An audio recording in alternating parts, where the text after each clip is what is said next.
Assalamualaikum warahmatullahi wabarakatuh. Perkenalkan, nama saya Putri Tiarasari dari kelas A3 Manajemen angkatan 2021 Universitas Teknologi Digital. Di sini saya akan menjelaskan tentang tata kelola perusahaan, yaitu kepemilikan perusahaan.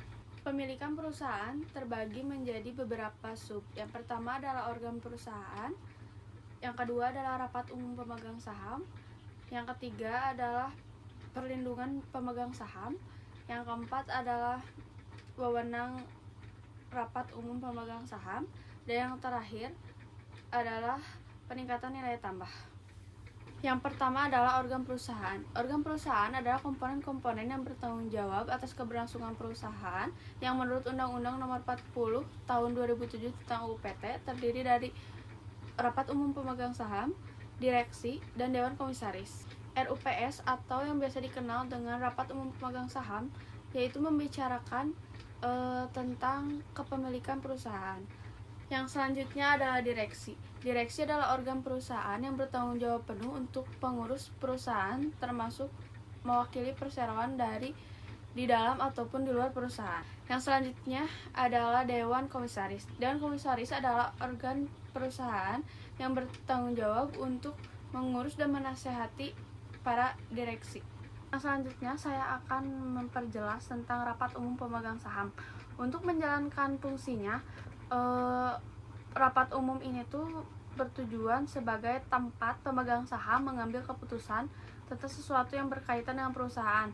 Contohnya itu tentang manajemen, kinerja, prospek, personalia, perseroan, dan menyangkut kepentingan para direksi. Kepentingan pemegang saham itu ada dua. Yang pertama adalah perlindungan sebagai investor, dan yang kedua adalah peningkatan nilai tambah. Selanjutnya saya akan membahas tentang perlindungan pemegang saham. Di dalam perusahaan yang berbentuk perseroan terbatas, kepemilikan itu dinyatakan dalam berbentuk saham. Dua hak yang dimiliki oleh pemegang saham. Yang pertama adalah menghindar dan mengeluarkan suara dalam rapat umum. Yang kedua adalah menerima pembagian dividen dan sisa kekayaan hasil likuidasi.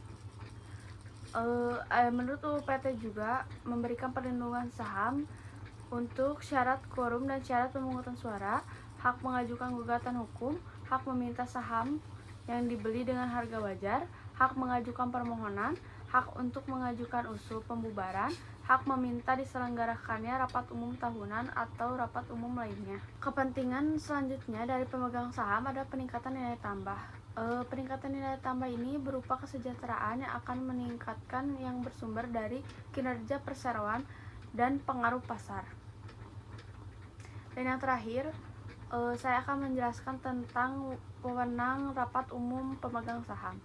Kegiatan yang harus diputuskan dalam rapat umum itu adalah yang pertama, persetujuan atas rencana kerja yang disampaikan oleh direksi. Yang kedua adalah persetujuan terhadap laporan tahunan. Yang ketiga adalah memutuskan penggunaan laba bersih perseroan. Yang keempat adalah menentukan besarnya gaji dan tunjangan anggota direksi.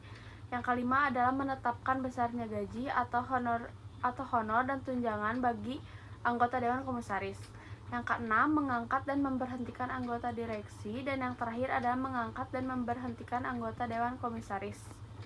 Sekian penjelasan dari saya. Mohon maaf apabila ada kesalahan. Assalamualaikum warahmatullahi wabarakatuh.